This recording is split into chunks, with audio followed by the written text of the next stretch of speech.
Hi, everyone. My name is John Moncrief. I am the training manager here at Side Effects, and welcome to the Education Hive.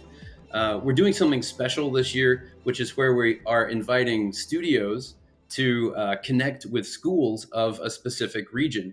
And we're very lucky today to have with us representatives from New Zealand. We have with us Yoobee College and WETA. So, welcome everyone to the conversation today. Today, we're just going to kind of do a quick exploration of how skills get developed in schools and how skills get used by studios and how we can find more alignment between the two in that process. So before we get started, I'm going to let everyone do quick introductions, and let's go ahead and start with Jack, and then we'll move to Anna and then Tristan. So Jack, take it away. Awesome. Hey, everybody. I'm Jack Parkinson. I am a tutor at Yoobee Colleges down on the Christchurch campus. Yoobee has a bunch of courses in animation, graphic design, technology, software engineering. We have some makeup courses. I'm primarily involved with the level 5 diploma in animation, level 6 diploma in 3D production, and level 7 diploma in advanced 3D production. And the way that I mainly interact with Houdini in that is I spend about 10 weeks in the level 6 program teaching Houdini and teaching the VFX pipeline using Houdini. Yeah, and that's me, and that's how I sort of fit in. Awesome. Anna, would you like to introduce yourself as well?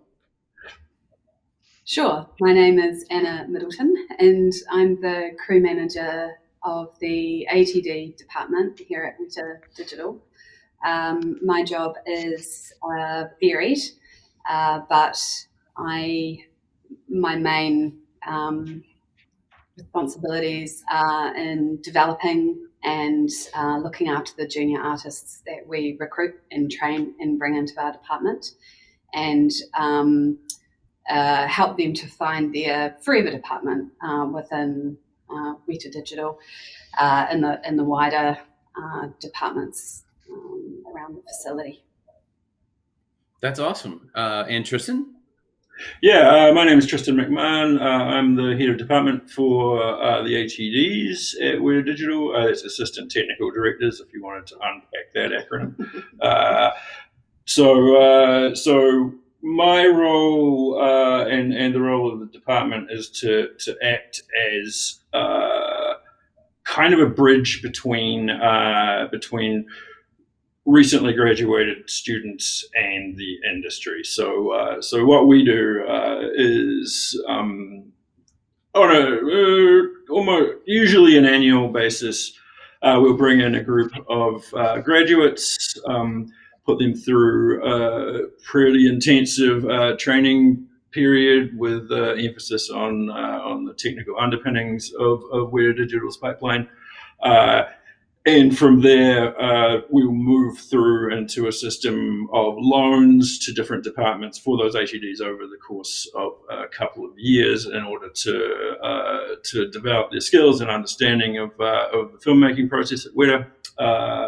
I've been with the company for going on 20 years in various roles, and this is a good one.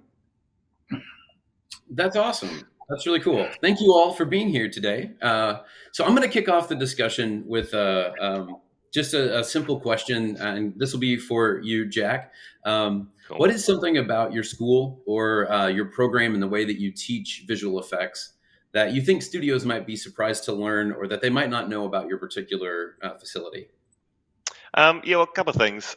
Pretty much with everything that we do at Yoobee Colleges and all our assignments and our learning, we try and keep it really project-based and keep it, whenever possible, trying to emulate industry and try and make it as if they are receiving a brief or receiving some work in a role. So a lot of our assignments, a lot of our work are framed in that way, which potentially could be, reasonably interesting and for studios to understand. And it's really useful for us to know sort of what happens and what's happening in industry so we can emulate that really clearly. But it just means that our students should be comfortable receiving briefs and receiving work from ahead of them in the pipeline and learn how to deliver that in the correct way to continue on down a pipeline. Even if they're not delivering to someone else, they're always aware that is what almost anything they'll be making is destined to do. It's destined to be handed off to someone else to be worked on and worked with. So they're pretty familiar with that from the get-go at Yoobee. That's awesome. Yeah, and that's really super important that people know how to work together, right? And because this is a collaborative industry all the way around. So this is an interesting opportunity too to ask the folks at WETA, what areas of the pipeline do you think that schools need to improve their teaching in, or what areas of the pipeline would those artists need to have better skills in students that you found? I mean, that's a really good question. I mean, I think something that it's important to realize is that at a sizable VFX studio, there are actually an enormous amount of roles that you may not actually know even exist coming out of school. So, in terms of specific skills, it's hard to really want to recommend anything in particular, because our program is very based around the principle of generalism, where we want our crew to pick up many skills and increase their abilities in those areas over time. I think from my experience, the standard of 3D fundamentals that we get out of the schools in New Zealand is pretty good. I think that's covered well. I think the technical aspects of visual effects production it's something I'd like to see a little bit more investment in. And when I refer to that, it's really scripting and automation and being able to use the technologies really efficiently. Then again, that's hard to do because every studio is a bit different. I'd like to add to that. Yeah, let's go. It needs to be noted that the ATD department isn't the only pathway into WETA Digital for juniors. And as Tristan said, that we look for a generalist mindset because part of what we do is, after we've put our new people through the really intensive training period, which is about 6 to 8 weeks, and that's a full introduction to everything that happens here at Digi, and a lot of the different people that are in senior positions in those departments come in and give talks about what they do, what tools they use, what their workflow is, and what departments they interact with, and just to kind of give everybody a bit of taster. And then we send those ATDs out into loans of about 4 or 5 months of duration to a whole variety of different departments. And a lot of the time, those juniors don't have a really specific idea about where they want to land once they've been through the ATD program. But some of them have obviously found their jam, and they're really working toward refining that and becoming quite focused on where they want to end up. One of the things that we find when we're interviewing juniors for the ATD program, when we ask them what were some of the situations that you found you were really technically challenged, that you had to troubleshoot or debug to deliver your project, and for the most part, the response we're getting more and more is, I didn't really have any issues. Apart from creative challenges or challenges in time, delivering something really ambitious. And whilst that's probably a testament to the tertiary institutions' pipeline being quite solid, when they come in here and they face really complex scenes that they need to figure out, what's not rendering properly or what's a bit broken to be able to deliver, they haven't had that experience before they get here. So, that's very interesting, and that brings me to another question that I wanted to ask you, which is, what are some of the the bigger pain points that you've had when recruiting from schools. You mentioned that when you find these artists, that they may have had a pretty easy route for getting their projects through their own personal pipelines or through their own institutions' pipelines. But what is the bigger issue of locating the talent? Have you had any issues trying to find good people from good places, that kind of thing? I'm going to talk to this one. We're just fortunate enough to be in a position where it's really attractive for graduates. People want to come and work here. The market in New Zealand is quite small, and at least speaking for our own program, the ATD program is focused on providing opportunities for people who are from New Zealand or have the relevant visas to come and work with us. So I think we're lucky in that regard that the company's reputation in and of itself draws people to us. I think the standard of work that we produce is another really attractive thing that brings students in our direction. As far as pain points are concerned, there's a couple of things. One of them is just soft skills stuff. So we do a lot of interviews, and so I think if the educational institutions aren't doing this already, and I think they are because things have improved in recent years.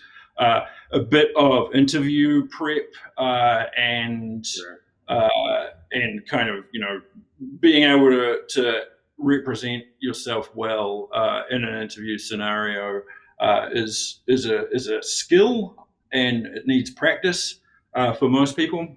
So I think that's something that we'd like to see. By the time we are setting up an interview, we pretty comfortable with the standard and quality of the work that we see in the application, and we're having that conversation in order to work out whether we're going to work well together. Because with the ATD team, it's a couple of years. There are moments of pressure during that time.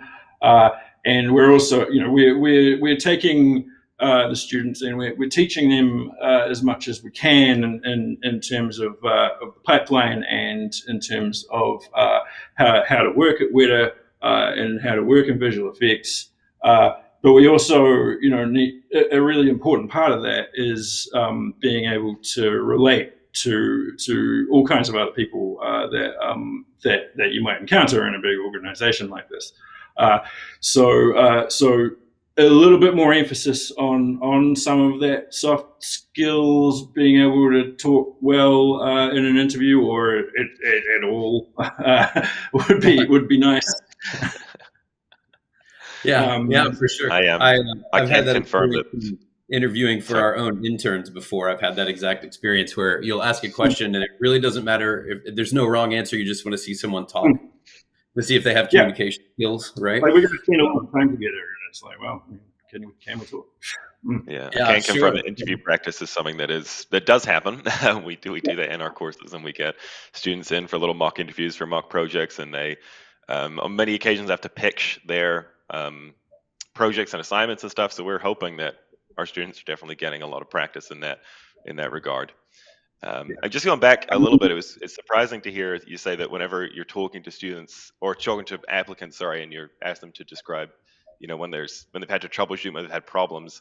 Surprising to hear people say that they have had none, because being in a classroom for as long as I've been in, I can tell you that they definitely have encountered problems and have encountered technical problems, because that's I don't know, I want to say it's 90% what I do is fixing technical problems and helping students solve problems, but it happens a lot, especially in VFX.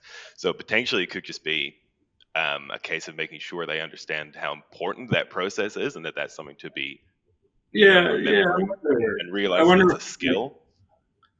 I wonder if they're thinking, they want us to tell them that they, that we want to hear that they aren't having problems, when that's actually kind of the opposite of you want to know how to troubleshoot.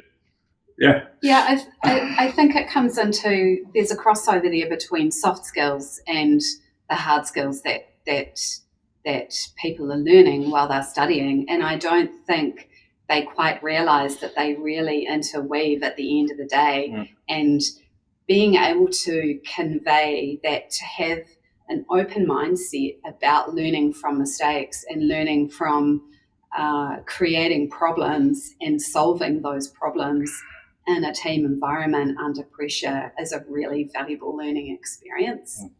Yeah. I would also say that just from the people that we've interviewed for interns at Side Effects and various things, there are, I think, Tristan, you mentioned this, that it's one of the benefits for recruiting is that you are WETA, right? So you have this levity in the industry, of course, obviously. But I think that can also be extremely intimidating for somebody that, like you said, hey, so what are some of the technical challenges you've had? None. I have no problems. I can't let them know that I've had a struggle, So maybe it's a matter of communicating through the educational process. Like, people want to hear about your technical problems, like making sure that students know to be vulnerable in an interview like that. And it's not even being vulnerable, right, as much as it is like explaining your work methodology and how you work through a problem. It's not showing a weakness. It's actually showing a strength, right? Yeah, it's something that's actually... Oh, sorry, go ahead. No, you go. Okay. I was going to say it's something that's actually written into a lot of our projects. Some of the deliverables required for presentations are explain your workflow, explain problems that you encountered and how you solved them. So it's, I guess maybe it's just by reframing that to make sure that it's communicated that this is actually a skill that you are developing is troubleshooting. Because I tell my students that VFX is troubleshooting and it's problem solving, and the problems don't stop. You might get more adept at fixing them, but you're always going to be encountering problems for your entire time that you're making stuff. Yeah, I mean, one of the ways that I like to think about this, and it's borne out through lengthy experience. I've learned the most from broken things, and when everything's going right, the focus isn't really kind of on as much what is happening under the hood, because it's working, and so therefore people are free to get their shots done. But in terms of learning, it's some really fundamental levels about the technology that we use. Watching it not work is often much more revealing than clicking the button and getting a thumbs up as a result. And again, that comes into some of the soft skills as well around resilience. And if you're coming to work every day as a junior, you're probably thinking there might have been a mistake and maybe they got my name wrong and they've hired the wrong person and I'm not sure I should be here because I don't know anything and I'm freaking out, and I've been studying all night trying to figure out like what Tristan was talking about with Linux yesterday. And then you're also confronted with things that you need to troubleshoot and things that, technical issues, and that can pile up really quickly for somebody that doesn't have a lot of experience in many things, in many areas. And of course, that's why we're here, and that's why it's really important for us to build a very, very strong support network around our new ATDs, and that's via our existing ATDs that have been here a year or two, and then all our ex-ATDs who have since moved on and been hired into other departments, and we always invite them back in, and we call it the ATD hive mind, and that's that core support network. But individual resilience, and I'm not saying you have to be tough and shut off your emotions, but having that sense of I've got to dig in and I've got to get this done, and I've got to push through, and I'll see the light at the end of the tunnel, that the coping mechanisms. And I know that that's not necessarily all of the responsibility of the tertiary institution. Of course, it's the responsibility of the friends and the parents and the wider community. But that's certainly something to continue to put at the forefront, the growth mindset and the building of resilience and utilising the support network around you to be able to survive. That's awesome. That's really, really good advice too. I'm curious to know, Jack, if there's anything else that would be good information that you could use to help build your curriculum. Like, is there anything you mentioned earlier that like trying to mimic a real world industry experience is something that you try to provide for your students? Is there maybe specifics that you would want to ask about how those projects are formed or how that curriculum is developed?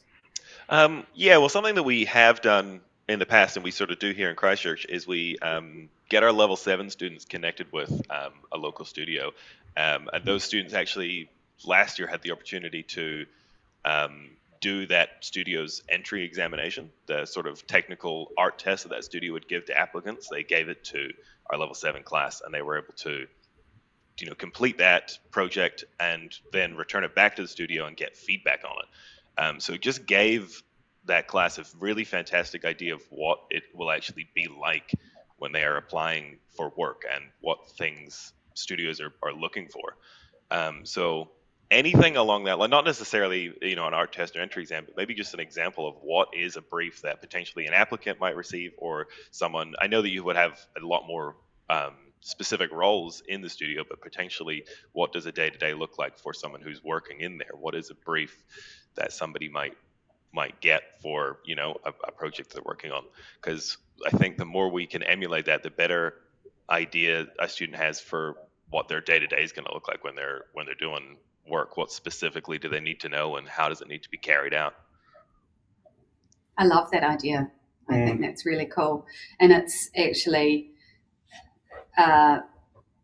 sparked another thing that I wanted to put across in this chat, is that we'd love to be able to have more opportunities to connect with tutors and with students during their learning journey as well, and be more collaborative, partly for selfish reasons, because it makes our recruitment a lot easier if we have already seen some of the students' work prior to their graduation, or that we already actually have a personal connection, and then with us as well, because when it comes to the interview, we can bypass all that kind of awkward, how do you pronounce your name, and that kind of stuff, and actually get into, tell me what you've been doing and with your capstone project or your final project, or we can actually talk about relevant stuff, and also making connections with students, even if they're not interested in coming to WETA Digital, but helping them to understand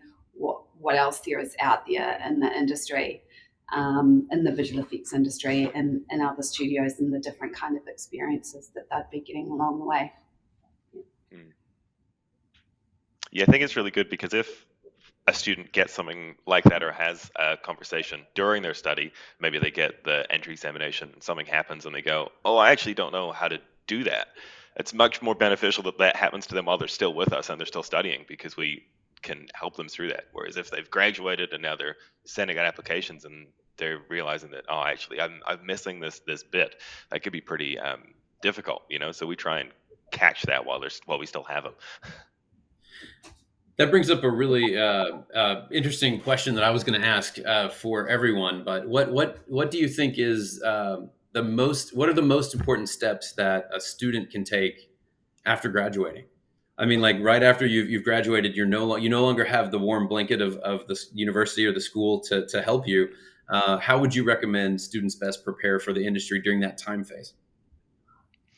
Well, I want to rewind this just a tiny bit. Sorry. Oh, sure. Is that I actually think they need to think about what they're going to do once they graduate, well before they get locked out of the school, and the facilities that they have on hand there. So it plays into, obviously you need a show reel displaying your technical and artistic competence and a resume, but if you don't have the gear at home, then this is just a practical tip, utilising the school's equipment before you can't access it anymore.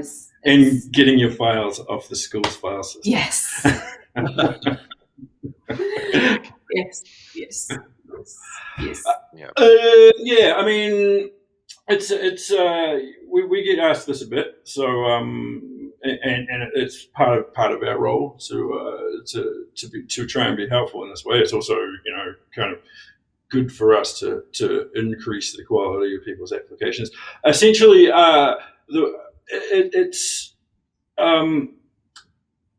there are, while New Zealand's market for visual effects people is reasonably small, it is growing, and the schools are on an annual basis, graduating classes of students who are all looking for work, and as they exit university, we kind of see nearly everybody, I think, that graduates in our country, and so we see almost sort of full classes, and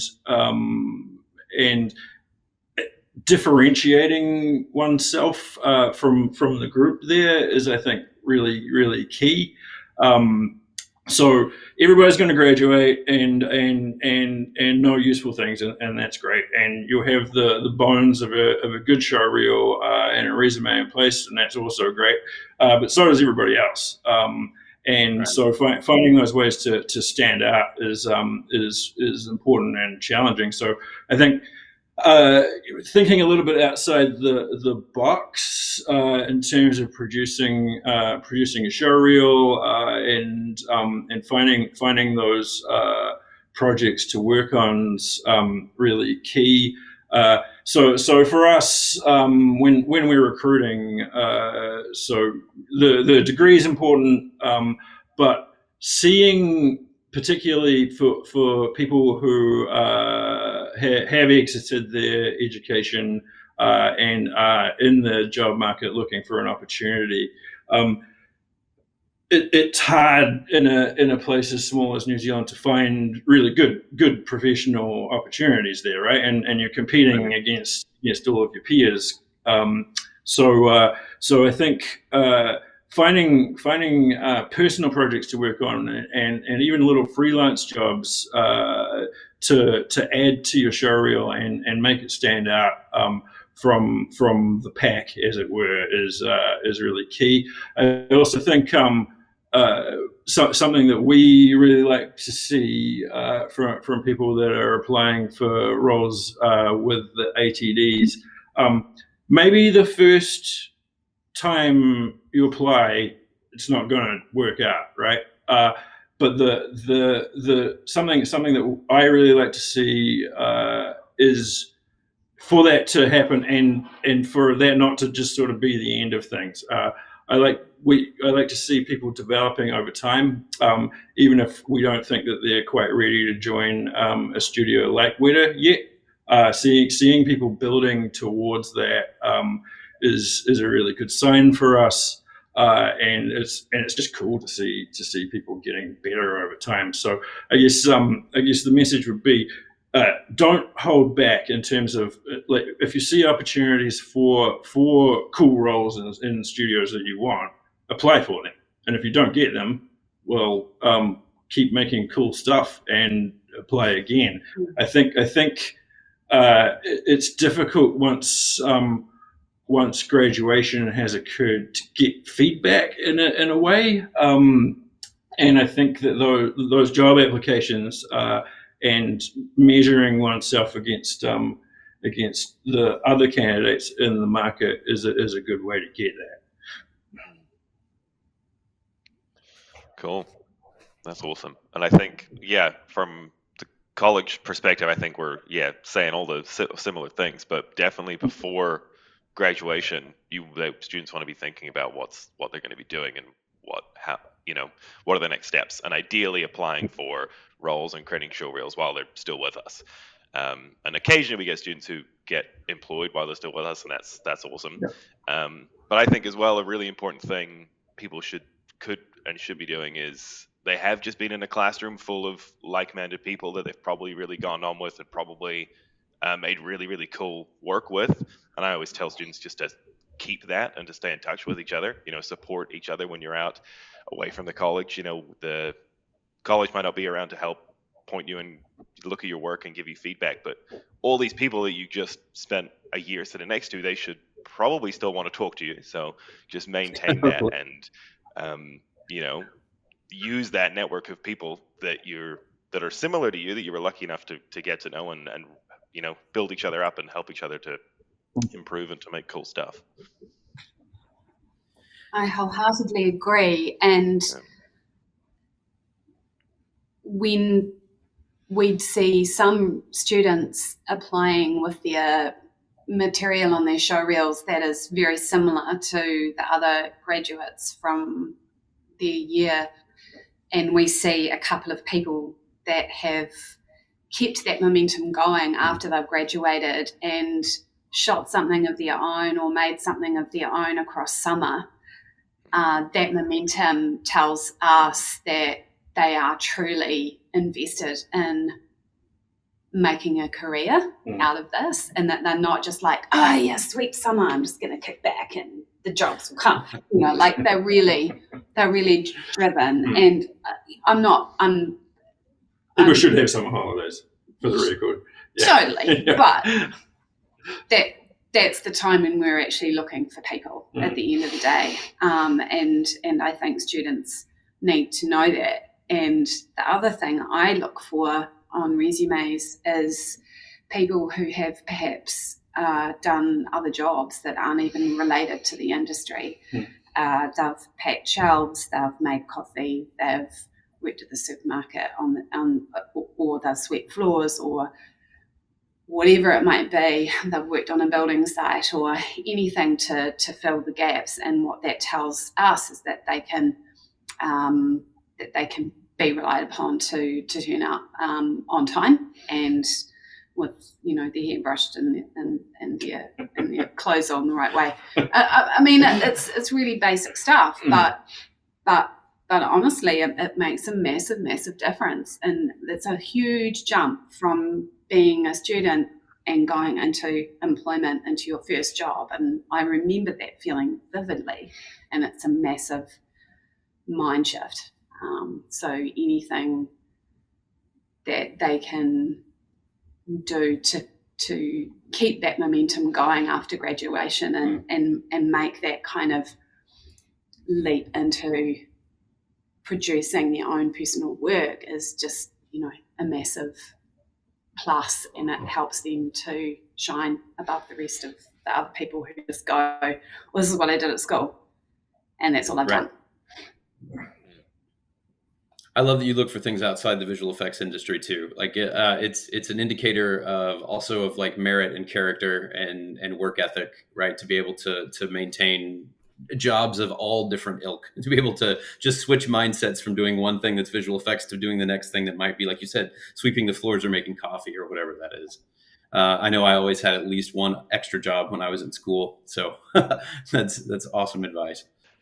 Yeah, I guess just throwing back a little bit to the conversation we were having previously about students being having the ability to sort of problem solve and troubleshoot, and how that is something that we could what am I trying to say, frame more as a bit of a skill. I know that that's something that you said you were talking about in interviews, but is there any way that you can see that before an interview like that? Would there be a way that you could think of feasibly that a student would be able to demonstrate that ability in a show reel or in a project or in an application? How valuable is it for you to see in show reels or in submitted work process? Yeah, I mean, that's not an easy thing to represent in a visual form, that's for sure. I think what when we're interviewing, we generally we don't ask like for a direct technical example, in as much as we ask for them to describe sort of a challenge that they met with during their education or during their previous employment or whatever. And it doesn't really, while the technical stuff's important, it's really more a matter of being able to sort of articulate the problem that you had and the things that you tried in order to solve that problem. And I think something that's really important is at what point you decided to ask for help, because it'd be we don't really want to encourage people to go and spend an enormous amount of time trying to fix a problem on their own. When we have an enormous company that and one of the main reasons for it to be in existence is for us to help each other, right? So we're a team of teams, and being able to get help and know when there's that line where it's like, well, am I just burning time trying to fix this thing that I'm never going to get any traction on, or is it time to go ask someone that has more information or has been through this before? I think is a sort of a key moment and skill. But as far as representing that in words, I mean, or in the real, no, I think that's probably more of an interview scenario situation. So I think what they should be doing is before coming to the interview, having a think about what they've encountered during their time, and because there will be challenges there, it won't necessarily be Python exploiting or anything like that. So yeah, I mean, while we'll get into that here. without any problem whatsoever. But it's the mindset. It's the ability to realize that there's a problem, break it down, find the space where that problem is, and then kind of make that analytical decision in terms of whether this is something that you should pursue yourself or whether it's something that you need to go to the WETA group for. So I think really that's a conversation between us and the students rather than something that they should be writing down. Cool. But I can add a little bit to that, Tristan. Just as you were talking, I was trying to think about all the different applications that I've seen, and the ones that I've really enjoyed are the people that have a blog or they have a profile on ArtStation, perhaps, and they've put their work in progress things up there, and they've set themselves creative challenges which inevitably throw up technical problems or even just creative problem solving is what I really enjoy. And somebody can come from the same course and have the same core skills, but one person has extended their learning by giving themselves their own creative challenge. I want to recreate my favorite character from a game, and I'm going to learn Unreal Engine as I do that, just in my own time, and I'm going to create this blog with just frames or a little turntable of their work in progress, and you can see documented what they came across. I had to take time off because this other thing happened, or I was delivering this other thing, so I paused it for a while. Okay, now I've come back and I'm gonna approach it with fresh eyes because I've been away for a while and I want to make the character look like this and do that now. And that's a really important journey for those people to go on, because they're not being guided by you as their tutor or anybody else. They're really just having to figure that out. It's super cool to give that context. And we love to see work in progress as well. We know that being juniors, they will really struggle to have a super polished showreel with a lot of different content in it, and seeing a volume of work that they're noodling away on is to hone their craft. That's the special sauce that we're looking for. That's awesome. Yeah, I asked that because that is something that in our assignments as tutors, we ask our students to deliver all that to us, because we need to see the work in progress, and we need to see it all so we can grade them and mark them. And I was thinking, if there was a way that could be repackaged and presented to, as part of a blog or as a show reel, then that would be, it's already there and they're already doing it. So if it's going to be beneficial, then that'd be awesome. Yeah, and then it avoids us wondering where the provenance of their assets have come from and those sorts of things. And we often do go back and say, we'll watch a show reel from somebody and be like, wow, that character's very slick. And then you go back and you say, can you please break down where you got your assets from and which ones you made and which ones you took off Squid. Turbo Squid. Yeah, Turbo Squid. And that, that takes time to dig into. If we have that information already on hand, then it just becomes, okay, this person is transparent. I can see what they're capable of, and I can also see that they've utilised in a smart way some of the pre-built assets that are out there. I think that's cool. Nothing wrong with that at all. We just need to know what they actually did. Yeah, makes sense. Nice. Well, that's fantastic. I want to thank everybody for being here today. I hope this was beneficial for everyone. And I would encourage the line of communication to stay open between the two of you, or the three of you, rather. And I just really want to thank you all for being here today. It was a pleasure to have you all. Cool. Thanks so much for having me. It was awesome to be a part of it. Likewise, yes. Thanks for thinking of us. Yeah. Really nice to meet you, and we will be keeping those communication lines open.